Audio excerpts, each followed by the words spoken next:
Jaya Radha Madhava Punya Bihari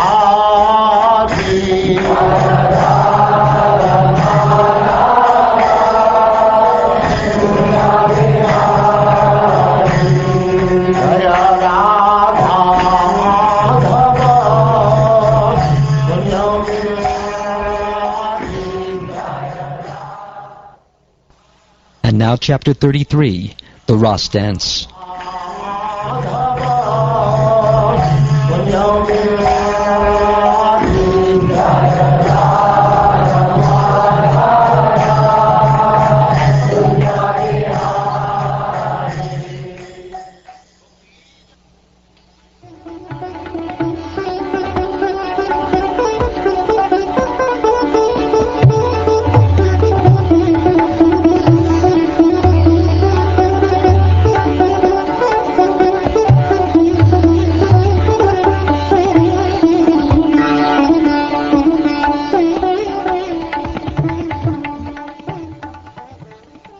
Shukdev Goswami said, "When the cowherd girls heard the Supreme Personality of Godhead speak these most charming words, they forgot their distress caused by separation from Him. Touching His transcendental limbs, they felt all their desires fulfilled. There on the Yamuna's banks, Lord Govinda then began the pastime of the Ras Dance in the company of those jewels among women, the faithful gopis, who joyfully linked their arms together. The festive Ras Dance commenced, with the gopis arrayed in a circle. Lord Krishna expanded himself and entered between each pair of gopis, and as that master of mystic power placed his arms around their necks, each girl thought he was standing next to her alone. The demigods and their wives were overwhelmed with eagerness to witness the Ras Dance, and they soon crowded the sky with their hundreds of celestial airplanes. Kettle drums then resounded in the sky, while flowers rained down, and the chief Gandharvas and their wives sang Lord Krishna's spotless glories.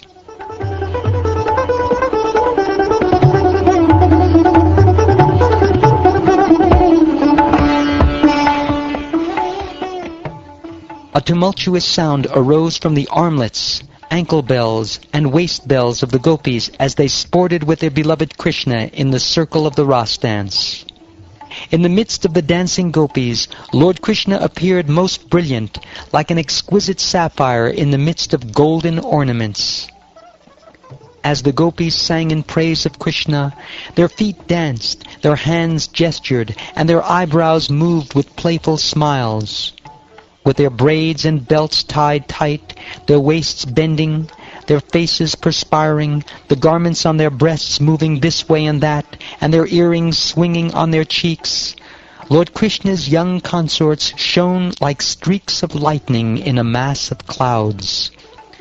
Eager to enjoy conjugal love, their throats colored with various pigments, the gopis sang loudly and danced. They were overjoyed by Krishna's touch, and they sang songs that filled the entire universe.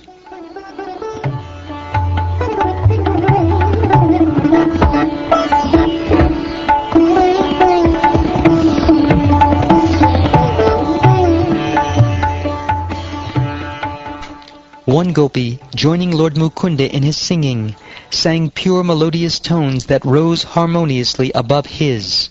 Krishna was pleased and showed great appreciation for her performance, saying, "Excellent, excellent." Then another gopi repeated the same melody, but in a special metrical pattern, and Krishna praised her also. When one gopi grew tired from the Ras Dance, she turned to Krishna, standing at her side, holding a baton, and grasped his shoulder with her arm. The dancing had loosened her bracelets and the flowers in her hair. Upon the shoulder of one gopi, Krishna placed his arm, whose natural blue lotus fragrance was mixed with that of the sandalwood pulp anointing it. As the gopi relished that fragrance, her bodily hair stood on end in jubilation, and she kissed his arm. Next to Krishna's cheek, one gopi put her own, beautified by the effulgence of her earrings, which glittered as she danced. Krishna then carefully gave her the betel nut he was chewing. Another gopi became fatigued as she danced and sang, the bells on her ankles and waist tinkling. So she placed upon her breasts the comforting lotus hand of Lord Achyuta, who was standing by her side. Having attained as their intimate lover Lord Achyuta, the exclusive consort of the goddess of fortune, the gopis enjoyed great pleasure. They sang his glories as he held their necks with his arms. Enhancing the beauty of the gopis' faces were the lotus flowers behind their ears, the locks of hair decorating their cheeks, and drops of perspiration. The reverberation of their armlets and ankle bells made a loud musical sound, and their chaplets scattered. Thus the gopis danced with the Supreme Lord in the arena of the Ras dance, as swarms of bees sang in accompaniment. In this way Lord Krishna, the original Lord Narayan, master of the goddess of fortune, took pleasure in the company of the young women of Vraja by embracing them, caressing them, and glancing lovingly at them as he smiled his broad, playful smiles. It was just as if a child were playing with his own reflection. Their senses overwhelmed by the joy of having his physical association, the gopis could not prevent their hair, their dresses, and their cloths covering their breasts from becoming disheveled. Their garlands and ornaments scattered, O hero of the Kuru dynasty. The wives of the demigods, observing Krishna's playful activities from their airplanes, were entranced and became agitated with lust. Indeed, even the moon and his entourage, the stars, became astonished.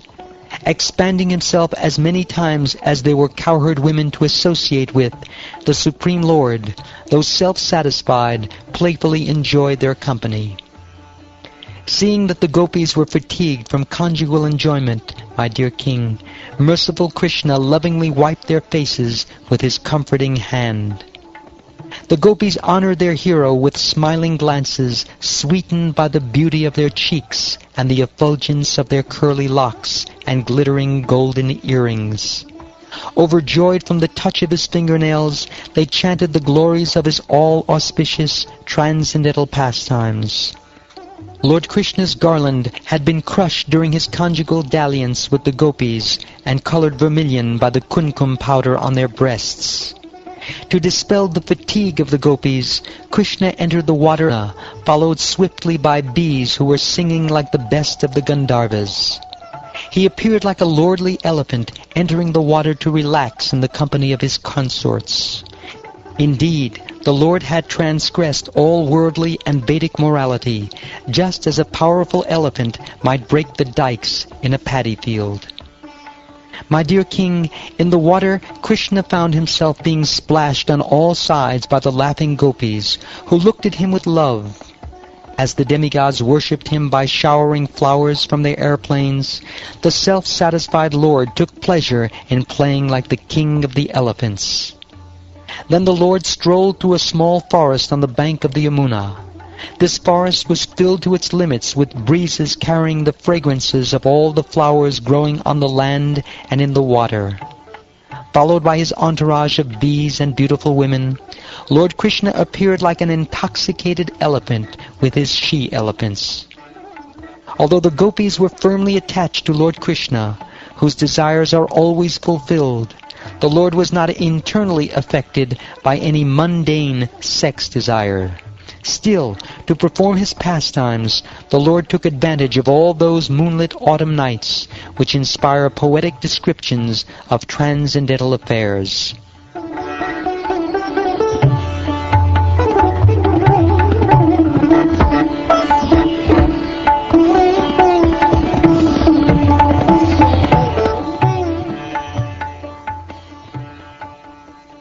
O Brahman Shukdev Goswami, the Supreme Personality of Godhead, the Lord of the Universe, has descended to this earth along with his plenary portion to destroy irreligion and re-establish religious principles. Indeed, he is the original speaker, follower, and guardian of moral laws. How then could he have violated them by touching other men's wives? O faithful upholder of vows, please destroy our doubt by explaining to us what purpose the self-satisfied Lord of the Yadus had in mind when he behaved so contemptibly. The status of powerful controllers is not harmed by any apparently audacious transgression of morality we may see in them, for they are just like fire, which devours everything fed into it and remains unpolluted. One who is not a great controller should never imitate the behavior of ruling personalities, even mentally. If out of foolishness an ordinary person does imitate such behavior, he will simply destroy himself, just as a person who is not Rudra would destroy himself if he tried to drink an ocean of poison. The statements of the Lord's empowered servants are always true, and the acts they perform are exemplary when consistent with those statements. Therefore, one who is intelligent should carry out their instructions. My dear Prabhu, when these great persons who are free from false ego act piously in this world, they have no selfish motives to fulfill. And even when they act in apparent contradiction to the laws of piety, they are not subject to sinful reactions. How then could the Lord of all created beings, animals, men, and demigods, have any connection with the piety and impiety that affect his subject creatures? Material activities never entangle the devotees of the Supreme Lord, who are fully satisfied by serving the dust of his lotus feet. Nor do material activities entangle those intelligent sages who have freed themselves from the bondage of all fruitive reactions by the power of yoga. So how could there be any question of bondage for the Lord himself, who assumes his transcendental forms according to his own sweet will? He who lives as the overseeing witness within the gopis and their husbands, and indeed within all embodied living beings, assumes forms in this world to enjoy transcendental pastimes. When the Lord assumes a human-like body to show mercy to his devotees, he engages in such pastimes as will attract those who hear about them to become dedicated to him. The cowherd men, bewildered by Krishna's illusory potency, thought their wives had remained home at their sides. Thus they did not harbor any jealous feelings against him. After an entire night of Brahma had passed, Lord Krishna advised the gopis to return to their homes. Although they did not wish to do so, the Lord's beloved consorts complied with his command. Anyone who faithfully hears or describes the Lord's playful affairs with the young gopis of Vrindavan will attain the Lord's pure devotional service. Thus he will quickly become sober and conquer lust, the disease of the heart.